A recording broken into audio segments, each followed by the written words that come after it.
Bismillah, Assalamualaikum warahmatullahi wabarakatuh. Innal hamdalillah nahmaduhu wa nasta'inuhu wa nastaghfiruh wa na'udzu billahi min syururi anfusina wa min sayyiati a'malina may yahdihillahu fala mudhillalah wa may yudlil fala hadiyalah. Asyhadu an la ilaha illallah wa asyhadu anna Muhammadan abduhu wa rasuluh la nabiyya ba'dah. Allahumma shalli ala Muhammad wa ala ali Muhammad. Alhamdulillahirrabbilalamin. Anak-anakku, pada kesempatan yang berbahagia ini Allah telah memberikan kesempatan kepada kita semua untuk fortasi virtual hari ketiga ya. Mudah-mudahan semuanya berada dalam lindungan Allah Subhanahu wa taala, sehat walafiat semuanya. Amin ya Allah ya rabbal alamin.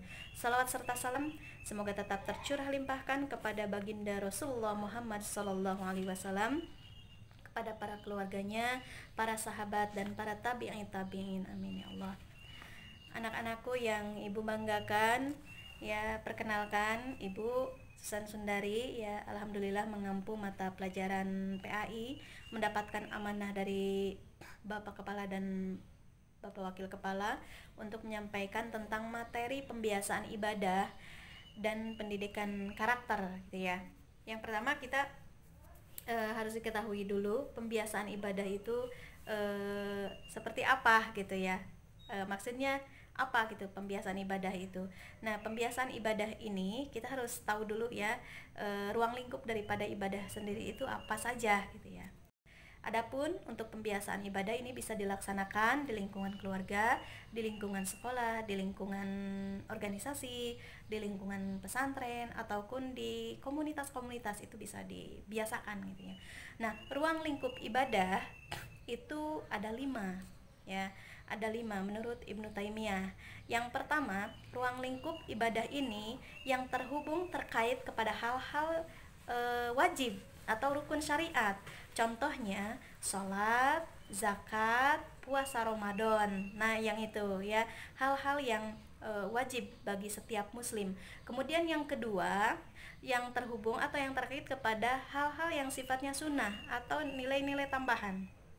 Ya, contohnya saum sunnah Senin Kamis, saum sunnah Daud gitu ya. Kemudian sunnah lainnya, sholat rawatib gitu kan, kemudian sunnah duha, sholat duha gitu ya, yang terkait pada hal-hal yang sunnah. Kemudian yang ketiga, ini yang terhubung atau yang terkait kepada akhlak-akhlak kita sebagai hamba Allah terhadap Allah, yang disebut akhlak robbaniyah. Akhlak robbaniyah ini bagaimana kita ya berperilaku sebagai abid, sebagai hamba Allah terhadap Allah. Tentunya yang pertama mencintai Allah. Dari apa? Dari mulai bagaimana kita berpikir secara positif gitu ya. Karena Allah itu sebagaimana prasangka kita. Kalau kita berprasangka baik, maka baik begitu ya.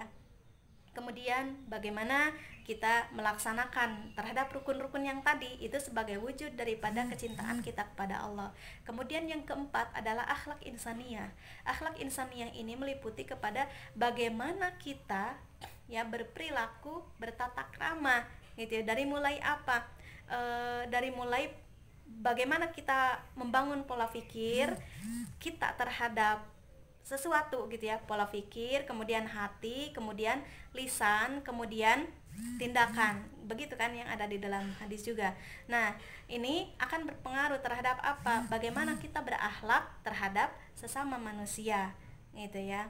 Kemudian yang selanjutnya adalah bagaimana sikap kita terhadap sesama. Kenapa ini dimasukkan? Karena masih banyak yang beranggapan bahwa pembiasaan ibadah itu hanya mencakup kepada hal-hal yang sifatnya itu ritual, ibadah-ibadah ritual gitu ya. Hanya mencakup kepada ibadah-ibadah ritual, padahal tidak seperti itu gitu ya. Ibadah juga termasuk kepada bagaimana kita bersikap terhadap sesama gitu ya. Contohnya ini, bagaimana kita cara memperlakukan orang yang lemah, duafa gitu ya. Kemudian bagaimana cara kita memperlakukan fakir miskin, bagaimana cara kita memperlakukan contoh seseorang yang sudah berusia lanjut gitu ya. Kemudian sikap-sikap sosial kita itu diwujudkan Contoh santunan, ya kan?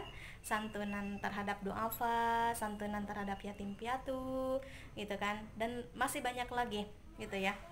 Kemudian menyayangi, sikap menyayangi juga gitu ya, menyayangi terhadap orang-orang yang lemah, menyayangi terhadap orang-orang yang eh, fakir miskin gitu ya, yatim piatu, seperti itu. Nah, anak-anakku semuanya, ini dalam hal pembiasaan, sejak kapan sih pembiasaan ibadah itu seharusnya gitu ya. Nah, alangkah lebih baiknya gitu ya, tapi memang ini tanggung jawab para orang tua dan keluarga gitu ya.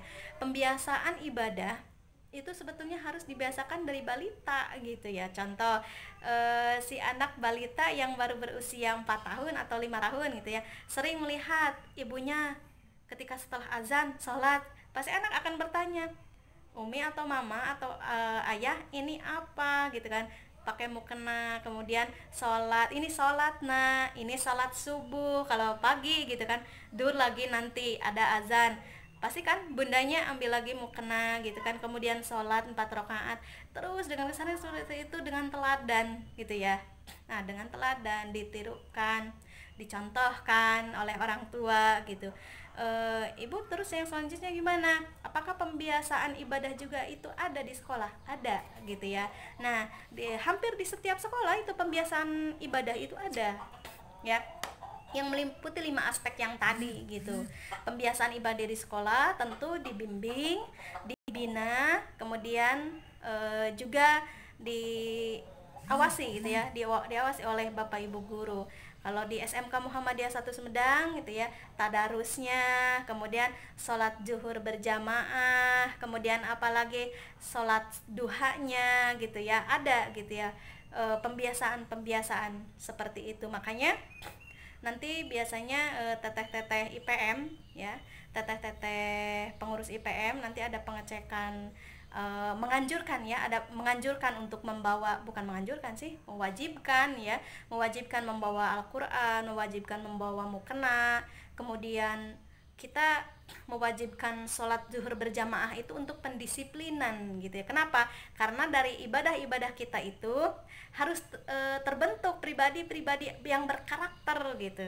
Pribadi-pribadi yang berkarakter itu yang disiplin, tanggung jawab gitu kan, kemudian peduli terhadap sesama.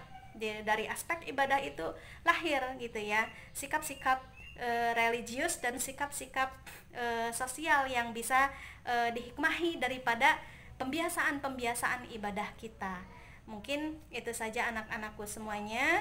Selamat berportasi virtual ya, mudah-mudahan kita menghikmahi semua apa yang terjadi hari ini. Mudah-mudahan virus segera dilenyapkan oleh Allah Subhanahu wa taala. Mohon maaf jika ada kata-kata yang kurang berkenan. Nasrun minallah wa fathun qarib wa basyiril mu'minin. Wassalamualaikum warahmatullahi wabarakatuh.